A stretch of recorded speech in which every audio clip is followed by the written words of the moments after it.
অৰাম শুনিও কহু যেন কৰ্মৰ প্ৰকাৰ যিমতে হুয় বন্ধ তৰয় সংসাৰ কৰ্তা কিয়া কাৰণ কৰ্মদৈৱ যত মুতৰ্পি বেকৱাগে কৰ্মৰ পূৰ্বত ঈশ্বৰৰ আজ্ঞা ধৰি এৰি অহংকাৰ তেজি অভিমান ফল নবাঞ্চিবতাৰ এহি কৰ্মে পাপ পুণ্য দুয়ো হুৱে হত সেহি উত্তম পথ জানা মোৰ মত। তেখেতে কোৱা কথাটো এতিয়া পদতে ওলাই গ'ল। আপুনি কৰ্মটো কৰিছে, আশা কৰিব নালাগে, তেওঁ দিব। গতিকে ইয়াৰ প্ৰণালীবিলাক মই কৈ যাওঁ, অৰ্জুন তুমি শুনা। পূৰ্বতে ঈশ্বৰ কৰ্ম কৰিবলৈ হ'লে অহংকাৰটো এৰিব লাগিব। হয়, পূৰ্বতে অহংকাৰটো এৰিলৈহে ঈশ্বৰ কৰ্ম কৰিব লাগিব। অহংকাৰটো এই কাম ক্ৰোধ লোভ মোহ মদ মাচৰ্য এই ছটা ৰিপু বাদ দিব লাগিব, মহন্ত বনাব লাগিব। আৰু 11টা ইন্দ্ৰিয়কো মহন্ত বনাই ল'লে তেতিয়া ভক্তি কৰা কামত আহিব। আৰু মনত থকা যিবিলাক অভিমান, সেই মই তেওঁক নেমাতোঙে, সেই মই তেওঁৰ সম্বন্ধ নাই, এইটো হ'ল অভিমান জেদ। এই জেদ অভিমানবিলাক নাইকিয়া হ'ব লাগিব। কৰ্ম কৰিবাক তাৰ পাপ ভৰিল সাৰ ফল এৰিলেও পুণ্য নভৰিল তাৰ। গতিকে যিকোনো এটা কৰ্ম কৰিবলৈ যাওঁতে আমাৰ পাপ লাগি যাব পাৰে। হয়, এনেকুৱা এটা কাম কৰিলে আমাৰ পাপ লাগি যায়, আৰু এনেকুৱা এটা কৰ্ম কৰিলে পাপৰ সলনি পুণ্য হৈ যায়। যদি মই এটা কৰ্ম কৰিবলৈ যাওঁতে যদি মই কাৰোবাক ঠগিবলৈ টকা এটা আনিবলৈ খাই পেলাই তেওঁ যদি ঘূৰাই নিদিওঁ, সেইটো পাপ লাগি গ'ল মোৰ। মই আজি দোকান এখনৰ পৰা বাগিকে খালোঁ, কালিয়ে দিয়াচোন ভাই 200 টকা বজাৰ দি, 10 বছৰলৈ 200 টকাটো নোলায়, সেইটোত মহাপাপ আহিব। এইটো আজি লোৱা হ'ল। ঠিক তেনেকৈ ঈশ্বৰ কৰ্ম কৰিব গৈও মই বাকী কৰি আনি আকৌ কাইলৈ দিম বুলি পেলাই কোৱাটো আমাৰ উচিত নহয়। যেনে আজি গৃহখনত এটা অপায় অমংগল হ'ল, ল'ৰা ছোৱালীবিলাকতো আই বসন্ত ওলাই গ'ল, ওলোৱাৰ লগে লগে এজনে ক'লে সি গোসাঁই ঘৰতে তামোল পাণ এটা উঠাওঁ, যা কালিকে কৰি দিম। কিন্তু কালিলৈ অসুখ ভাল হৈ গ'ল, ঈশ্বৰৰ নামত বাকী হৈ গ'ল, ঈশ্বৰৰ নামত পাঠ অকণমানো নাই, নাম গুণ অকণমানো নাই, এইটো আমাৰ পাপ লাগি যায়।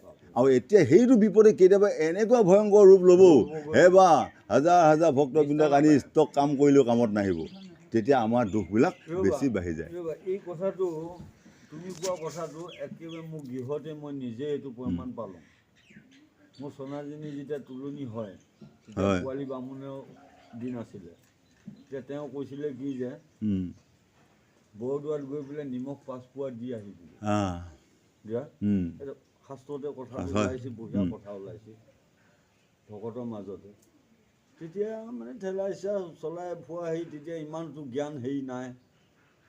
তেতিয়া তুলনি বিয়া হওঁতে তেতিয়া কৈ গৈছে যে নিমখ 5 পোৱা নি পেলাই বৰদোৱাত দি আহিব। ক'লে হয়, তেতিয়াৰ পৰা মানে বৰদোৱা ক'লে কথাটো আৰু দিবাগৈ লাগিব, দিবাগৈ লাগিব, দিবা লাগিব বুলি কওঁতে কথাটো ৰৈ গ'লগৈ। তাৰপিছতে বৰদোৱা গৈছোঁ, কিন্তু বৰদোৱা গ'লোঁ যদিও সেই কামটো যে ৰৈ যাব লাগে সেইটো পাহৰাই গ'ল। পাহৰা যাওঁতে গৈ গৈ গৈ গৈ গৈ গৈ যেতিয়া বিয়া বিবাহ হৈ যেতিয়া সতি সন্তান হয়, মস্ত ৰোগ হৈ গ'ল। কোনো ডক্তৰ বিয়াজেও ভাল কৰিব নোৱাৰে। আকৌ চোৱা চিন্তা কৰোঁগৈ, আকৌ সেই 5 পোৱা সেইটো ধৰিছে দিয়া, আকৌ বৰদোৱাত গৈ দিয়ে সেইটো দিবলৈ তেতিয়া কথা। সেইটো যিটো বস্তু চোৱা চিন্তা কৰে সেইটো বাকী হ'লে দিগদাৰ। সাধাৰণ বস্তুটোৱে কেতিয়াবা ভয়ংকৰ কৰি তোলে। সেইটোৱে ৰামে কেৱলে উদাস পাপ পুণ্য ভৰিল দূৰ, যেন ফল বীজ বিনে নগজে অংকুৰ। কৰ্ম যদি পুৰুষক আপুনি নে ৰৈও, ততকালে মানে কৰ্ম কৰিতে লাগ। আমি কৰ্ম এটা কৰিবলৈ যাওঁতে সদায় কাম কাম কাম কাম বুলি সময় নাই। আজি ক'ৰবাৰ এটা ঘৰত পাঠ কীৰ্তন হ'ল, যাবলৈ সময় নাই, খালি কাম কাম কাম। সেইকাৰণে আমি সকলো নেওচি আমি এক ঈশ্বৰ কৰ্ম যদি আগবাঢ়ি যাবলৈ আমি যদি আগবাঢ়ি যাব পাৰোঁ, তেতিয়াহে আমাৰ কামত আহিব বুলি আজি আমাক বুজাই আছে কৃষ্ণ। হ'ব দে। ৰাম আৰু দেখা পুৰুষৰ মুহুৰ কথাত শুনি বাটো শ্ৰদ্ধাৰতী নুহে নুহে জাত যতকাল মুত জ্ঞাননী নোপজয় ততকাল মানে কৰ্ম কৰিতে লাগয় আৰাম বেদৰ শিষে সুখ পৰম প্ৰধান নজানিয়া মোহে আন কৰয় ব্যাখ্যা গুণয়নো কমেহি ত্যাগ যেন থান গুণভেদ ত্যাগ কহু হৈও সাৱধান মোহে থাকি নিত্য কৰ্ম কৰে পৰিহাৰ সেই গোট ত্যাগতে তামস নামতাৰ। এইখিনিতে আমাক এটা কথা কৈ গ'ল, সেই সাধুগুৰু বৈষ্ণৱসকল মোহত পৰি লোভত পৰি আশাত পৰি যিজনে নিত্য কৰ্ম পৰিহাৰ কৰিছে সেইজন মানে কি হৈছে তামস ভক্তিত পৰি গ'ল। তেওঁ তামসী লোভী, তাৰমানে একেবাৰে খালী মাছে মাংসই খোৱাটোতে তেওঁ ব্ৰতী হৈ আছে। তেওঁ মোৰ যিটো নিত্য কৰ্ম গোসাঁই ঘৰ সোমোৱা ঈশ্বৰৰ নাম লোৱা এইবিলাক পাহৰি গ'ল। গতিকে এই পাহৰি পেলাই কোৱা ভক্তিটো কৈছে তামস ভক্তি। গতিকে সেই সাধুসকল এই তামস ভক্তিৰ পৰা আমি আহি আমি নিৰ্গুণ ভকতি কৰিলেহে আমাৰ আত্মাই গতি পাব বুলি আমাক বুজাই আছে। নহ'ব, কৰিব লাগিব। ৰামে শৰীৰক আত্মা বোলে নাহি তত্ত্বজ্ঞান শীত দুখ ভয়ে পাছে নকৰয় স্নান কায় ক্লেশ ভয়ে নকৰয় একাদশী পাতে দেৱ নোপূজয় হুৱলসী। এতিয়া চাওক, আমি যেনেভাৱে একাদশীটো পালন কৰিব লাগে, যেনেকৈ শীত গৰম কথা নাই গা পা স্নান কৰিব লাগে, আমি যদি আজি শীত বুলিবলৈ যদি গায়ে নুধুং দে হা একাদশী বুলি যদি তাৰ কোনো নিয়মেই নাই, গোসাঁই ঘৰটো লেপন নাই, একাদশী ব্ৰত নাই, একাদশী কোনো আমাৰ যিটো আমাৰ ব্ৰত থাকে সেই একো নাই, তেতিয়াহ'লে আমি এতিয়া বেলেগ বেলেগ কৰ্ম কৰি থকা দেখুৱালে হ'ব জানো? গতিকে সমস্ত হাতে কামে কৰি দেখুৱালেহে পিছৰ প্ৰজন্মই আমাৰ কাকাহঁতেচোন এই গোসাঁইঘৰ নোসোমালে নাখায় হা গা নোধোৱাকৈ অমুকটো নকৰি, এইখিনি হ'ল আমাৰ পিছৰ প্ৰজন্মক আমি দেখুৱাই থৈ যাব লাগিব। গতিকে তেনে কৰিলেহে পিছৰ ল'ৰা ছোৱালী নাতি পুতিও সেই কামত আগবাঢ়িব বুলি আমাক কৈ আছোঁ। তাতে ভাল আছে নহয়। ৰামে যজ্ঞ দান তপ কৰ্ম দুখক ভাৱ ইগুতৰা যশ ত্যাগ জানিবা নিশ্চয়। আকৌ এটা কৈ আছে যিটো যজ্ঞ দৈজ্ঞ তাপ, যিটো ঈশ্বৰৰ নাম কৰিব যোৱাটো সেইটো মানে বৰ দুখ লাগে। যেনে গোসাঁই ঘৰকো মুচিব লাগিব মানে ভাগৰ লাগে, যেনে গোসাঁই ঘৰটো মানে তিলক ধান কৰিব লাগিব এতিয়া ভাগৰ লাগে, সময় নাই। এইটো কৈছে আপোনাৰ আকৌ কি ৰাজসিক ভক্তি। সেই সাধুসকল সেইটো ভক্তি সেইটো বাদ দিয়া, ঈশ্বৰ কৰ্ম কৰা, ঈশ্বৰ কৰ্ম কৰিলেহে মোক পাবা, ঈশ্বৰ কৰ্মৰ মাজেদিহে মোক পাবা। বিনা কষ্টত খেতি এবিঘা নহয়। আজি কিবা এটা কৰিবলৈ যাওঁতে খেতি এবিঘা পেলাওঁতে তাত উপযুক্ত ভাল কঠীয়া পেলালেহে ভাল গজালি মাৰিব। যদি পটনুৱা কিছুমান ধান কঠীয়া বুলি পেলাই থৈ আহোঁ 1000 ভিতৰত 100টাহে গছ মাৰিব, বাকী সবা নগজ। গতিকে সেইকাৰণে আমাক কৈ আছে যে তোমালোকে যি কৰ্ম কৰিব ওলাইছা ইয়াতে মোক অৰ্পণ কৰি কৰ্মটো কৰা, তেতিয়াহ'লে তুমি তাৰ পৰা যি ফল পাব লাগে ফল পাই থাকিবা বুলি কৈ আছে। ৰাম অৱশ্যে কৰ্মক কৰে বেদৰ বিহিত কৰ্মফল নোখোজয় সংকল্প বৰ্জিত শিশিৰ কালত প্ৰাপ্তে স্নান তপ কৰে যদি দুখ পাৱে সহে তভু কৰ্মনেৰে গ্ৰীষ্মকালে যিবেলাত হুৱয় মধ্যাহ্ন গুচুক যে গ্ৰীষ্ম বুলি নকৰয় স্নান দুখক নেৰয় সিটো দুখ সুখ নোখোজয় স্থিৰ বুদ্ধি নাহি যাৰ মনৰ সংশয়। এতিয়া আমি যদি শিশু কালত যদি এই দে আমি এতিয়া বৰ ঠাণ্ডা আছে আৰু আমি এতিয়া গা নুধোঁ, ডাঙৰ হ'লে ধুলেও হ'ব দিয়ক, আমি যদি তেনেকুৱা ভাবোঁ। আৰু গ্ৰীষ্মকালত বহুত গৰম, সেইকেইদিন একেবাৰে খুবকৈ গা ধোঁ, ঠাণ্ডাৰ কেইদিন নুধোঁ, হ'বনে ভকত? নহ'ব। যেতিয়া যাৰ যি কৰ্ম আমি কৰিবই লাগিব, গৰমৰ গৰম। যদিহে নবোলা তুমি শুনা মহামতী কৰ্ম এৰি বাক পাৰে কাহাৰ শকতি। এতিয়া আমাৰ কৰ্ম এয়া কাৰো শক্তি নাই। হয়, আমি ই হ'ল ধনঞ্জয় বায়ু, আমি উপজাৰ পৰা মৃত্যুলৈ সদায় কৰ্ম কৰ্ম কৰ্ম কৰি আছোঁ। আমি কৰ্ম কৰিব লাগিব, কিন্তু কৰ্মৰ মাজতে ঈশ্বৰ কৰ্মটো মেইন বুলি ধৰি ল'ব লাগিব, প্ৰধান বুলি ধৰিব লাগিব। গুৰু সেৱাও কৰিব লাগিব, গৃহস্থীখন চলা কৰ্মও কৰিব লাগিব। তেতিয়াহে গাহস্য ধৰ্ম পূৰ্ণাংগ হ'ব। গাহস্য ধৰ্ম হ'ল আইগৰাকী হ'ল একোগৰাকী লক্ষী। 1 নম্বৰ গৃহখনৰ লক্ষী হ'ল আইগৰাকী। আইগৰাকী যদি শুদ্ধ সত্য হয়, সেইখন ঘৰত অভয় নদী হয়। আইগৰাকী যদি কুলেখিনীয়া হয়, এই এমোন বিলাহী আনি দিলোঁ একে দুদিনত শেষ হয়, একেবাৰে শেষ। গতিকে গৃহস্থীগৰাকী সদায় লক্ষণীয় হ'ব লাগে, সদায় নিয়ম নীতি থাকিব লাগে, সদায় ধূপ দীপ জ্বলাই ঈশ্বৰ কামনা কৰিব। ক'ৰবাৰ স্বামীজন অহাৰ লগে লগে আহোঁ গোসাঁই আহিলি না, পানী এগিলাচ দি বঢ়িয়াকৈ নিয়ম নীতি কৰি একেবাৰে পাৰিলে গধূলি আকৌ ধূপ এডাল দি সেৱা ভক্তি কৰাটো হ'ল প্ৰকৃতিৰ সকলো নিয়ম। সেই হ'ল গাহস্য ধৰ্ম। গাহস্য ধৰ্মৰ নিয়ম সংযমে থাকিবা সদায় হয়। গতিকে গৃহস্থী ধৰ্ম যদি পুৰুষ প্ৰকৃতি যদি ধৰ্ম ক্লিয়াৰ থাকে, এই সেইখন ঘৰত শান্তিয়ে শান্তি। শান্তি আৰু বিশেষ বিভাগ ক'তো দৰকাৰ নাই। এই হাল বাংগে কিমান কষ্ট আহি পোৱাৰ লগতে যদি মাগৰাকীয়ে পানী এগিলাচ দি বিচনীখন লৈ আহে, কিমান কষ্টখিনি মানে গ'লেই। সেইকাৰণে এজন মানুহ এহাল মানুহ মানে মানুহজনীয়ে সদায় কয়, হেই তই হাল বাংগেনো ইমান কিহৰ দুখ হৈ? মানুহটো কয় হাল বাংগে কিহৰ দুখ? মইহে জানো কিমান অহা যোৱা। মানুহজনে কয় হাল বাংগে কিহৰ দুখ? অহা যোৱাহে আৰু অহা যোৱাহে। তাৰমানে ইটো মোৰ পৰা এবিঘা মাটি, সিটো মোৰ পৰা সিটো মাটি, গৰুৰ লগত অহা যোৱাহে। হয় নেকি? আকৌ হাল মাহটো মায়ে আকৌ মৈ দিব লাগিব নহয়। আকৌ মানুহজনে কৈছে মৈ উঠা কি ডাঙৰ কথা, ৰথতে উঠা এখন মৈখন ৰথত উঠা। ঠিক আছে, এই হেৰি কৰিবি কালিলৈকে বহুতখিনি মাটি বাব লাগিব, তই জলপান কেইটামান লৈ যাবি, নহ'লে মোৰ বৰ কষ্ট লাগে। তাৰপিছতে একে মানুহজনী একে ঠিক টাইমত মানে একে জলপান এবাৰ লৈ গৈছে নহয়। এতিয়া মানে একাঠো পানী আছে, একেবাৰে মানে একেবাৰে ধৰি লওক চিয়াহঁতৰ বাটৰ পৰা মাটিখিনি এয়ালেগৈ। মানুহজনী এয়া পালেগৈ, সি একে হাল খেদি পেলাই চিয়াহঁতৰ ঘৰ পায়গৈ। আকৌ কৈছে এইপিনে আকৌ একাঠো পানীয়ে গৈ তাৰ টপৰাটো লৈ চিয়াহঁতৰ বাট পোৱালেগি, আকৌ খেদি আহি জিন্দিহঁতৰ বাৰী পায়। এনেকৈ যেতিয়া 4-5 পাক মাৰিলা, কৈছে এই আমি ইমান ঘূৰি ফুৰিব নোৱাৰোঁ। হেই তই কৈছিলি হাল বোৱা বোলে আহাহে যোৱাহে। এতিয়া তই মই এবিঘা মাটিত কত 100 পাক অহা যোৱা কম, আৰু তই আকৌ 4 পাক মাৰোঁগৈ, এতিয়া একেবাৰে আহিবাই ন। গতিকে সেইকাৰণে পুৰুষৰ কৰ্মক কেতিয়াও সৰু বুলি ক'ব নাপায়, আৰু প্ৰকৃতিগৰাকী কৰ্মটো পুৰুষে কেতিয়াও সৰু বুলি ক'ব নাপায় হয়। গতিকে কাৰো কৰ্ম ডাঙৰ নহয়, কাৰো কৰ্ম সৰু নহয়, খালি মিলিজুলি কৰ্মটো কৰাই হ'ল 1 নম্বৰ পৰিষ্কাৰ। কৃষ্ণ জয় জগন্নাথ।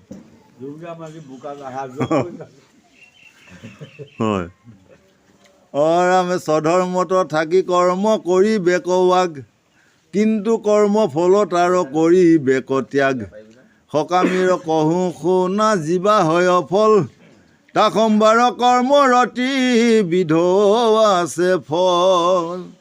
যিটো পুণ্য কৰি সুখ ভুঞ্জয় স্বৰ্গত, পাপ কৰি নৰক ভুঞ্জি পৰয় অধত।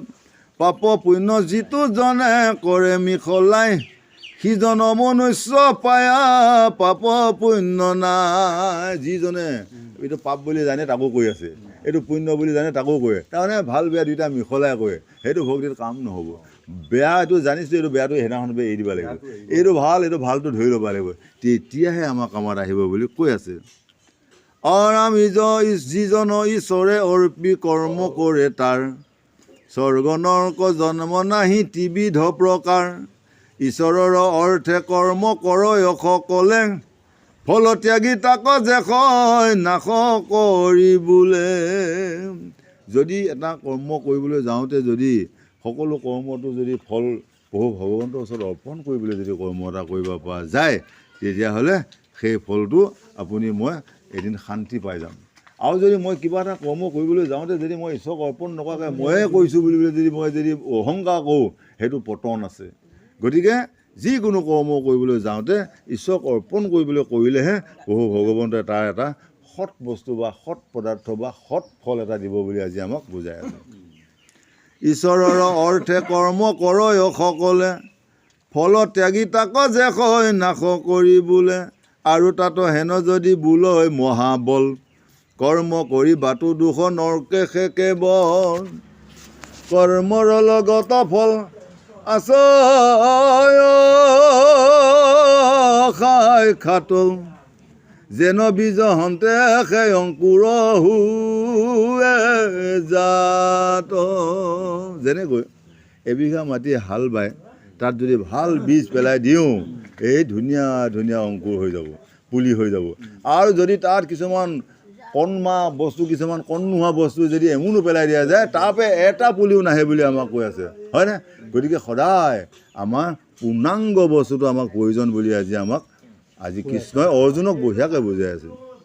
অৰাম স্বৰূপত এহি হুৱে কিন্তু আছে বোল, সকলোকৰ মৰ পুনু অহংকাৰ মূল। ফল অহংকাৰ কৰ্ম কৰে যিটো, এতেকাষে কৰ্ম বন্ধ নোহে এই হেতু। আৰু সাংখ্য শাস্ত্ৰ কহু শুনিও অৰ্জুন, সৰ্বকৰ্ম সিদ্ধি কৰে পঞ্চতা কাৰণ।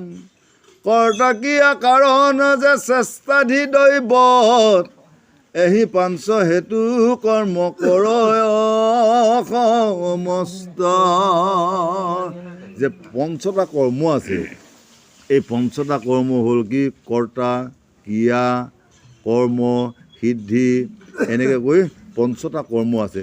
এই পঞ্চটা কৰ্মক যদি আমি ভালমতে যদি কৰিব পাৰোঁ তেতিয়াহ'লে আমাৰ অপায় অমংগল দূৰ হ'ব আৰু আমাৰ গৃহখন শান্তি নোহোৱা কোনো কাৰণ নাই। কোনো অধিদেৱতা যে কেনেই অহংকাৰ, কাৰণ অকাহাক বোলে নাম কহুতাৰ। শৰীৰেকে অধিষ্ঠান কৰ্তা অহংকাৰ, দশগোট ইন্দ্ৰিয় কাৰণ ভৈলতা।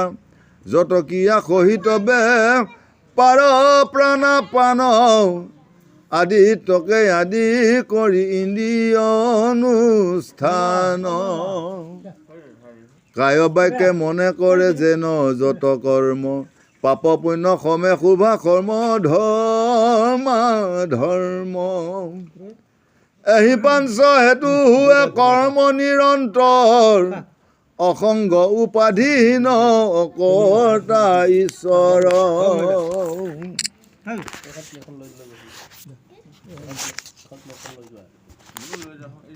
অৰাম গুৰু উপদেশ নাহি শাস্ত্ৰ কোন জানে, আত্মাক দুৰ্মতি সিটো কৰ্তা কৰি মানে। তাতো তুমি হেন যদি বোলাহা অৰ্জুন, সকলে দুৰ্মতি যদি সুমতি বা কোন। যিজন সুমতি তাক শুনা গুৰাকে সৰ্বদা মনত তাৰ নাহি ৰাগ দেশ। গুৰু শাস্ত্ৰ উপদেশ একোৱেই নাজানে, হয়নে? মিছাতে যদি পণ্ডিত হৈ থকা যায় তেতিয়াহ'লে কামত আহিবনে? তেওঁ শাস্ত্ৰখনৰ বিষয়েও জানিব লাগিব, গুৰুৱে দিয়া উপদেশৰ কথাও জানিব লাগিব, হয়নে? সকলোখিনি হৃদয়ংগম হ'ব লাগিব, তেতিয়াহে কামত আহিব। সেই তাকে আমাক কৈ আছে, সেই সাধুসকল যিসকলৰ মানে এইখিনি তত্ত্বজ্ঞানৰ কথা অলপ হ'লেও আছে, তেওঁৰ মনত ৰাগ দেশ অহংকাৰ কেতিয়াও নাহে। গতিকে 1 নম্বৰ বস্তুটোৱে হ'ল অহংকাৰ। এই অহংকাৰ, তই মতে অহংকাৰ, মই মতে অহংকাৰ, তই মতে গালি, এই মতে পুৰুষৰ আয়ুস হয় হানি। যদি এটা কৰ্ম বা এজনৰ প্ৰতি যদি অহংকাৰ হয় তেওঁ পতন হ'বই। দুৰ্যোধনে অহংকাৰৰ কাৰণে পতন হ'ল, হয়নে? এতিয়া ৰাৱণ কুম্ভকৰ্ণবিলাক অহংকাৰৰ কাৰণে পতন হ'ল, কংসবিলাক এইবিলাক অহংকাৰৰ কাৰণে পতন হৈ গ'ল। তেওঁলোকে যদি অকণমান নম্ৰ হ'লে দে ভগৱানে কৈছে কওক আমি আমাৰ সহ্য কৰোঁ বুলি ক'লেতো কোনেও নামায়। কিন্তু তেওঁলোকে আকৌ কৃষ্ণতকৈ ওপৰতহে, হেই কোন কৃষ্ণ তই, মাৰিমে বুলি যে উদ্ভণ্ডালি হ'ল, অহংকাৰ হ'ল, গৌৰৱ হ'ল, মাৰিয়ে পেলাই। এতিয়া আমাৰ মাজতো কৈ আছে, সেই গোসাঁইসকল আমি যিজনে কেতিয়াও আমি কাৰোবাক এজনক বুজাইবলৈ নওঁ, সেইজনে কংস, সেইজনক ভগৱানে মাৰিব, সেইজনে ময়ো মাৰিব নালাগে, তেওঁ মাৰিব নালাগে, কোনো মাৰিব নালাগে।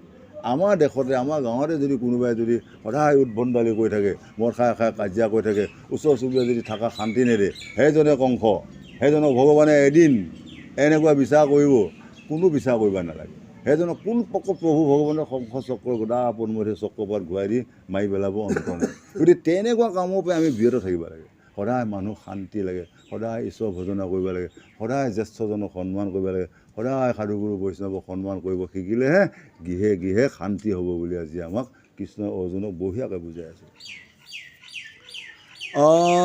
অৰাম এহিমতে জ্ঞানে যেবে হৈবে পুৰুষৰ, যিজনে সকলো লোক বোধে তৈলোকৰ, তথাপিতো তাক বোধ দুখে নপাৱৈ, কৰ্ম নিলিপয় সংসাৰতো বন্ধনয়।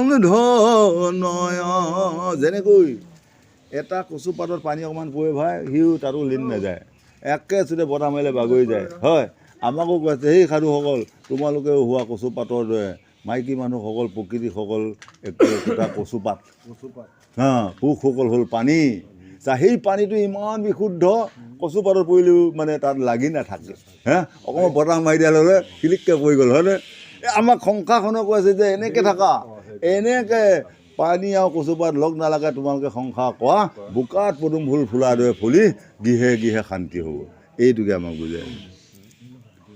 অৰামে জাক বুলি পৰিজ্ঞাতা সেহি কৰ্মফল, এই তিনিবিধ জানা সগুণ কেৱল, স্বৰূপে নিৰ্গুণ আত্মা জানিবা ভাল, নিৰ্গুণতে খনে হৰি ব্যক্ত অনুকূল, কৰ্তাই কৰ্মত কৰে কাৰণ নকনেই, একে কৰ্ম গুণ ভেদে তিনিবিধ হৈ, জ্ঞান হৈয়া কৰ্তা কৰ্ম সাংগে কহু পুনু, গুণ ভেদে একে যেতি বিধ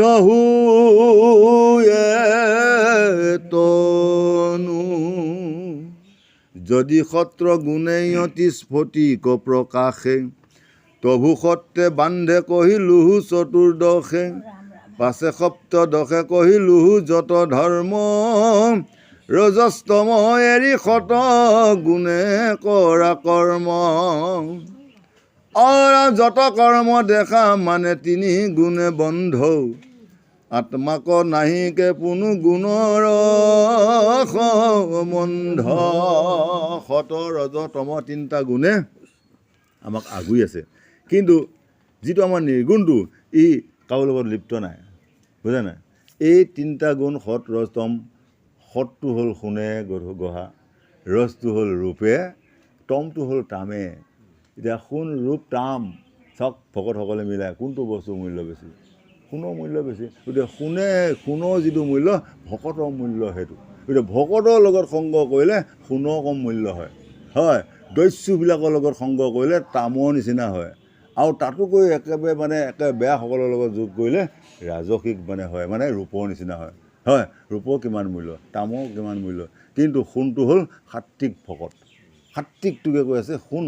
গতিকে সোণটো যিমান মূল্য, সাত্বিক ভকতৰ তেনেকুৱা মূল্য। গতিকে একোখন গাঁৱত এজন এনেকুৱা ভকতী লোক আছে, এজন ভকত, সেই ভকতক যদি এবাৰ যদি ভৰিখন চুই সেৱা কৰি দিব পৰা যায়, সৰ্ব পাপ নাশ হৈ যায়, হয়। এই একোজন ভক্তৰ কাৰণে আজি গোটেই অঞ্চলটো মাই মহকপে ৰক্ষা পৰি থাকে। আজি মহা ভূমিকম্প হয়, মহা ধুমুহা হয়, কিন্তু এজন ভকতে একেবাৰে চাৰিমুঠি জীৱক উদ্ধাৰৰ কাৰণে ধ্যান কৰি আছে। সেই প্ৰভু মোকে তেওঁ জীৱবিলাকক তুমি বাচোৱা, মোকে মাৰি লৈ যোৱা, তুমি এই চাৰিমুঠি জীৱক তুমি উদ্ধাৰ কৰা বুলি এজন তেনেকৈ ধ্যান কৰি আছে। সেই ধ্যানতে কি হৈ আছে, পৃথিৱীখন বা গাঁওখন ৰক্ষা পৰি আছে। নহ'লে কেতিয়াবা প্ৰভু ভগৱন্তই ঘৰে চৰে উদ্ঘলি নি একেবাৰে বিলত ভৰাই দিলাগৈ, হয়। এনেকুৱা শক্তি ভগৱন্ত, ভগৱানে কৰিব নোৱাৰা কাম কি আছে? ভগৱানে লগাই দিব মানে বায়ু পৱন পুত্ৰ হনুমানক লগাই দিব ভৰ বতাহ, হয়। আকৌ বৰুণ ক'ব দীপ বৰষুণ দি, ইন্দ্ৰ ক'ব মাৰ বিজুলী ঢেৰেকনি, মানুহ অন্ধকাৰ কৰি দি, কোক যাবি তেতিয়া অন্ধকাৰ কৰি দিয়াৰ পিছত, এনেকুৱা শক্তি, হয়। গতিকে বৃহস্পতি, বুধ, শুক্ৰ, বায়ু, বৰুণ, চন্দ্ৰ, সূৰ্য। আজি সূৰ্যটো ৰাতিপুৱা নলাকচোন, চৰাই একেবাৰে খেচু আন্ধাৰ হ'লেই, হয়, হয়। আকৌ ৰাতি চন্দ্ৰটো ওলাকচোন, চন্দ্ৰটো নলাকচোন, আকৌ বৰশীত ইমান আন্ধাৰো, ইমান তৰা আছে, সি মানে পোহৰ দিব নোৱাৰে। সেইকাৰণে কৈছে আকাশত চন্দ্ৰ নাই নিজিলিকে তৰা, যি নাৰী স্বামী নাই জীৱন্ততে মৰা। কেনেকৈ মিলাইছে মন কওক, ইমান চন্দ্ৰ, ইমান মানে হেৰি তৰা আছে, সি পোহৰ দিব নোৱাৰে, কিন্তু এটা চন্দ্ৰই গোটেই জগতখন পোহৰ কৰি আছে। সেই চন্দ্ৰটো নলালে কি হয়, সি মৰা সিও ঘাই বৰ আন্ধাৰ, হয় না?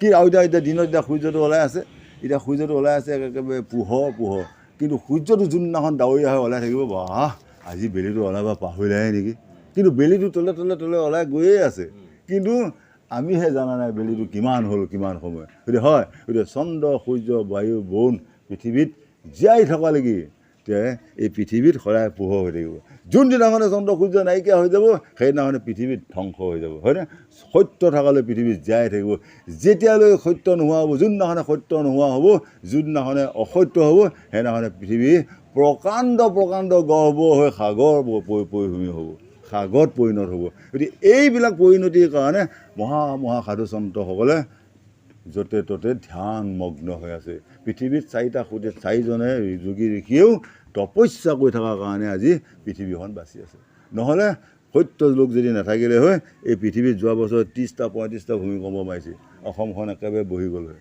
কিন্তু কোনোবা দুজন সৎ সাধু গুৰুৰ কাৰণে পৃথিৱীখন ৰাখি আছে এতিয়া পানীৰ সংখ্যা কিমান গুণ মাটিৰ সংখ্যা কিমান গুণ এতিয়া পানীৰ ওপৰত মাটিটো ভাঙিহে আছে এজোপা মেটেকা যোৱা পানীৰ ওপৰত উঠি আছে আমাৰ পৃথিৱীখনো তেনেকুৱাহে পানীৰ গুণটো বেছি পানীতে একে মাটি সভা পেলাই গাঁত সভা পুতি ওপৰতে ঘৰ বনাই আছোঁ কেতিয়াবা যদি বসুমতীয়ে কয় জল দেৱতাই কয় এই বহি যা বুলি কোৱাৰ লগে লগে তেওঁ বহি যা পাতালত যোৱাৰ লগে লগে চব চাই একেবাৰে পানী খাই একেবাৰে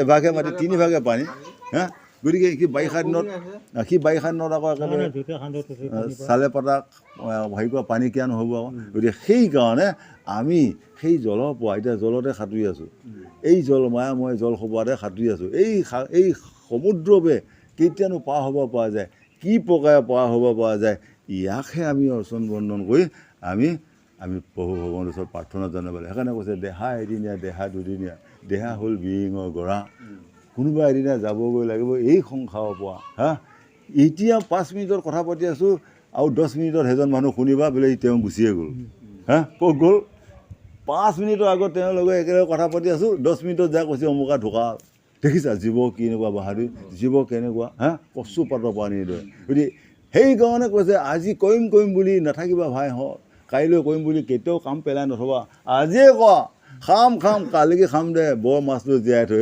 আজিয়ে খোৱা কাইলৈ বুলি আশা নকৰিবা হয় আজি গুৱাহাটীত যাম বুলি ভাবি আছা আজিয়ে যোৱা কাইলৈ নাথাকিবা কাৰণ ই এনেকুৱা এটা বস্তু এই বাৰীটো এবাৰ ওলাই গৈ যদি নোসোমায় কাম চেচ হয় গতিকে এনেকুৱা এটা মানৱ জীৱনক লৈ আপোনালোকে কেতিয়াও বাহাদুৰি ৰাৱণ কংস এইবিলাক নহ'ব আপোনালোকে বঢ়িয়াকৈ ধীৰ স্থিৰকৈ ঈশ্বৰ সংগ কৰক সাধু সংগ কৰক জ্যেষ্ঠজনক সন্মান কৰক দুখীয়াজনক পাৰিলে এটা দিব নোৱাৰিলে বেয়া কথাও নক'ব এইখিনি কৰ্ম কৰিলে এটা মানুহ ধুনীয়াকৈ ঊৰ্ধ্বগামী হৈ যাব পাৰে যদি মানুহক মানুহ বুলি ভবা নাযায় দুখীয়াজনক দুখীয়া বুলি ভাবা নাযায় জ্যেষ্ঠজনক যদি জ্যেষ্ঠ বুলি সন্মান কৰিব নাযায় সি যিমান হৰিনাম লৈ নাথাকক কামত নাহিব বুলি আমাক আজি কৃষ্ণ অৰ্জুনক বঢ়িয়াকৈ বুজাই আছে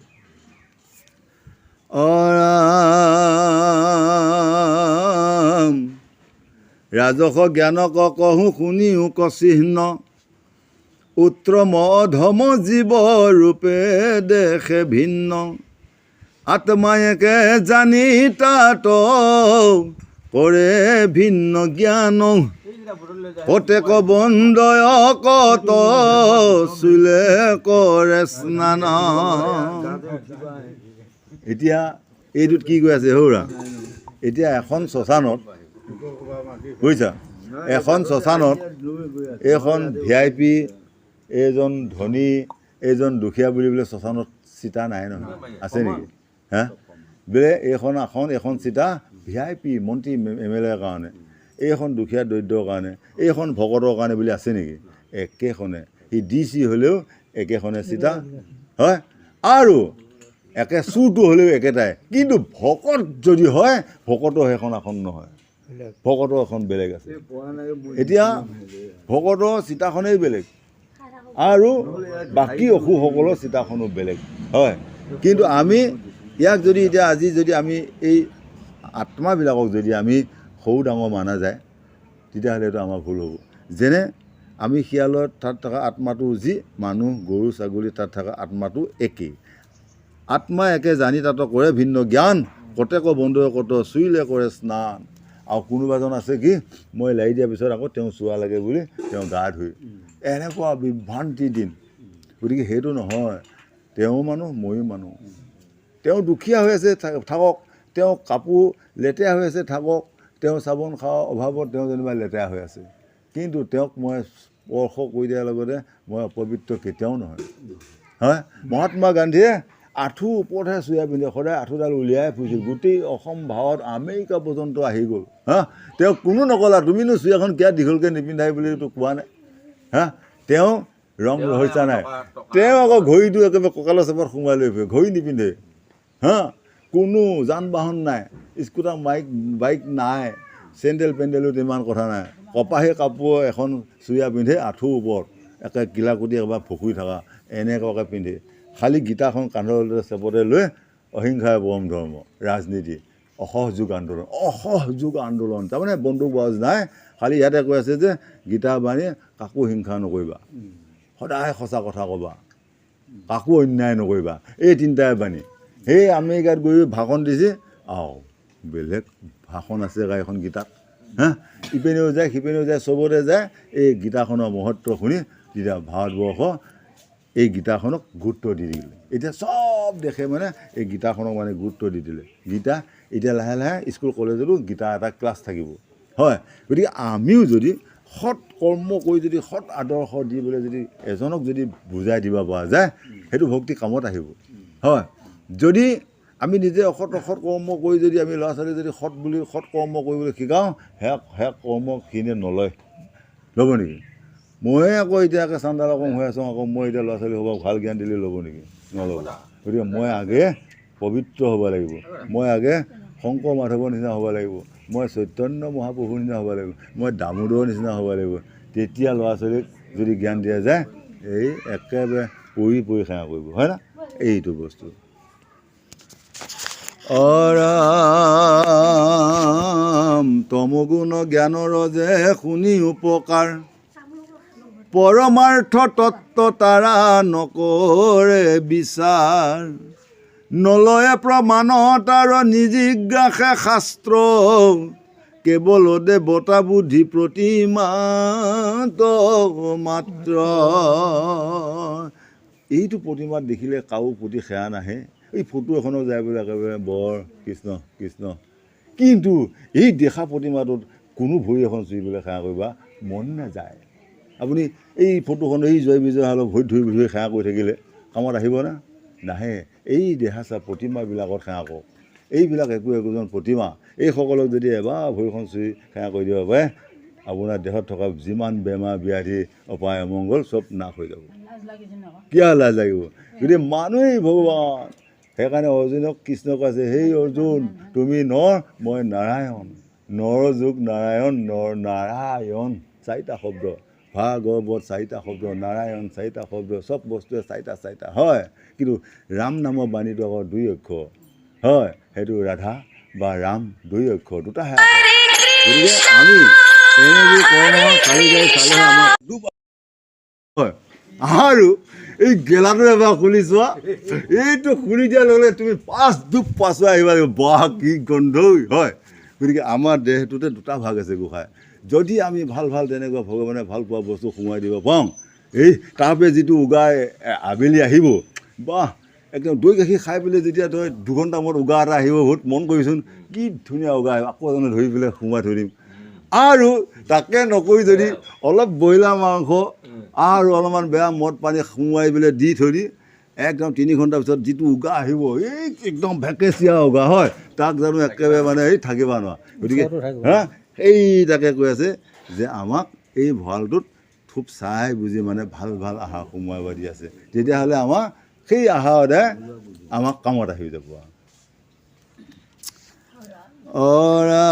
অৰাম নিত্য নৈমিত্তিক কৰ্ম কৰ শ্ৰদ্ধাই, মই কৰ্ম কৰোঁ বুলি অভিলাষ নাই, নিষ্কামে কৰ কৰ্ম ফল কৰি ত্যাগ, সেই কৰ্ম খাতিক জানিবা মহাভাগ।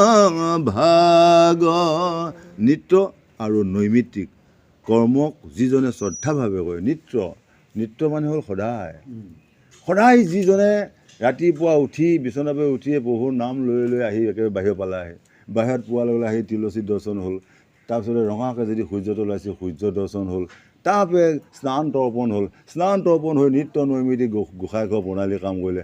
তাৰপৰা গৈ চাহ তাহ ভাত মাছ খাই ঈশ্বৰৰ নাম লৈ নিজৰ নিজৰ কৰ্তব্য গ'ল। সেইটো হ'ল নিত্য কৰ্ম। যদি মই সেইটোকে নকৰি উঠি গা পা ধুই বা নুধুইও একে কিবা এটা খাওঁ যা, সেইটো মই নিত্য কৰ্মত নকৰিলোঁ, মোৰ পেটৰ যজ্ঞ হ'ল, হয়নে? মোৰ প্ৰভু যজ্ঞটো নহ'ল। প্ৰভু যজ্ঞ নোহোৱাকৈ খালে সেইটো যজ্ঞই আমাক তৰাব নোৱাৰে। সেইটো খালি ইন্দ্ৰিয় ভোগৰ কৰ্মহে হৈ আছে আৰু, হয়? প্ৰভু ভগৱন্ত ভালপোৱা কৰ্ম আমাৰ নহ'ল। গতিকে আমি সেইবিলাকৰ পৰা মানে আঁতৰি আহি যাতে প্ৰভু ভগৱন্তইনো আমাক দাস বুলি ল'ব পাৰে, কেনেকৈনো বিপদে আপদে উদ্ধাৰ কৰিব পাৰে, কেনেকৈনো আমি এই মায়াময় সংসাৰৰ পৰা কেনেকৈ আমি খুব সুন্দৰকৈ চলি যাব পাৰিম, এই জ্ঞানটো ল'লেহে আমাৰ তৰি যোৱা পথ বুলি পেলাই আজি কৃষ্ণই অৰ্জুনক ধুনীয়াকৈ বুজাই আছে। ৰাম অহংকাৰ ভাৱে ৰজু গুণে কৰ্ম কৰে, নৈষ্ঠিক কুলীন জ্ঞাতা এহি গৰ্বে মৰে, মইহে জানো কৰ্ম বিধি অনুষ্ঠান, চতুৰ পণ্ডিত নাহি মোহৰ সমান। এতিয়া মই কৈছোঁ বুলি পেলাই যদি অভিমান কৰি পোৱা যায় কুছ কাম নাই, হয়? আজি খেতি এবিঘা কৰিলৈ যদি কোনো আবেদন নিবেদন নাই, এই কিয় নহ'ব, হ'বই লাগিব বুলি পেলাই যদি মই ডিমাণ্ড কৰি থাকোঁ, ভগৱানে নিদিলে পায় নেকি? সি একে চোতে ধুমুহা আহি চবৰে মানে ধান ৰুব, ধুমুহা খান্দিকে একেবাৰে শিল পেলাই পেলাই গুদা কৰি থৈ যাব, হয়? এইটো ভগৱানৰ ওপৰত কোনো দাবী নাই, ভগৱানৰ ওচৰত কাৰো ডাঙৰ সৰু নাই, ভগৱানৰ ওচৰত কোনো অহিংসা হিংসা নচলে। ভগৱানে যেতিয়া মানুহজনৰ প্ৰতি পিছ ল'ব, এনেকুৱা বিল্ডিং একেবাৰে উৰুৱাই নি একেবাৰে বিলত পেলাই দিবগৈ তেওঁ সিদ্ধ হ'লে। আৰু যদি তেওঁ সদয় হয়, টিংপাত আচলতে বান্ধি থোৱা চলেও লৰচৰ নহয়, একে তাতে থাকিব লাগিব, ঘৰত ঘৰতে থাকিব, তাতে কেতিয়াও অসৈ নাযাব, হয় না? এইবিলাক হ'ল প্ৰভু ভগৱন্ত লীলা। গতিকে সেইকাৰণে আমি কোনোদিনে বেয়া কাম কৰিব নাপায়, কাকো ঠগিব নাপায়, কাকো টকা পইচা ধাৰকৈ আনি দিম বুলি পেলাই 10 বছৰ চচাব নাপায়, কাৰো সীমা ঠেলিব নাপায়, আৰু কথাৰ সীমা চেৰাব নাপায়, ড্ৰেছৰ সীমা চেৰাব নাপায়। যাৰ যিটো ড্ৰেছ সেইটোৱে পিন্ধিব লাগে, মাইকী মানুহৰ যিটো ড্ৰেছ সেইটো ড্ৰেছ পিন্ধিব লাগে, মতা মানুহৰ যিটো ড্ৰেছ সেইটো ড্ৰেছে পিন্ধিব লাগে। ড্ৰেছৰ যদি পৰিসীমা পাৰ হৈ যায় তেতিয়াহ'লে সেয়া মানুহৰ ৰাৱণে ধৰে। এতিয়া আইসকলৰ আজি ইমান দুৰ্যোগ অসম ভাৰতবৰ্ষখনত, আজি হত্যা, আজি ধৰ্ষণ, কালি বলি বাৰুদ, কিহৰ কাৰণে? ড্ৰেছৰ পৰিধান নাই। আজিকালি আগৰ আইসকলৰ ভৰি এখনৰ গেৰুৱাটোও দেখা নাযায়, আজিকালি ইমানৰপৰা একেবাৰে হাফ পেণ্ট। এতিয়া তাত কি আছে পৃথিৱীখনত? তেতিয়া তাত বিজুতি ঘটিবই। গতিকে এনেকৈ কওঁতে আজি এই প্ৰজন্মবিলাকতে মানে ড্ৰেছৰ পৰিধান নোহোৱাৰ কাৰণে আজি বহুত অসুবিধা হৈ গ'ল। গতিকে আমি আমাৰ নিজৰ সন্তানসকলক বুজাব লাগিব, এইটো ড্ৰেছ আমাৰ নহয়ও, আইহঁত ভালকৈ পিন্ধ, হয়? বোৱাৰীসকলে বঢ়িয়াকৈ মেখেলা চাদৰ পিন্ধ, ছোৱালীসকলে বঢ়িয়াকৈ তললৈ একে ভৰিলৈ পিন্ধাকৈ কাপোৰ কানি পিন্ধ, তেতিয়াহে আমাৰ সংযত হয়। কিন্তু ড্ৰেছৰ পৰিধান নোহোৱাৰ কাৰণে আজি দেশে দেশে মানে বহুত অসুবিধা হ'ল বুলি আজি আমাক বুজাই আছে। আমাৰ কাকা দেউতাহঁতৰ বা আমি হেৰি হোৱাতে আমি জানা হোৱাৰ পৰাই এটা কথা আছে, যে আমি নিজে শুনিছোঁ, সেইজনী ছোৱালী চুলি সোপা চুটি, সেইজনী ভাল নহয়, তাইক আনিব নালাগে, ধনী হ'লে কি সেয়াই একেবাৰে মানে এইটো। আজিকালি আকৌ কি হৈছে, কাটিহে লোৱা।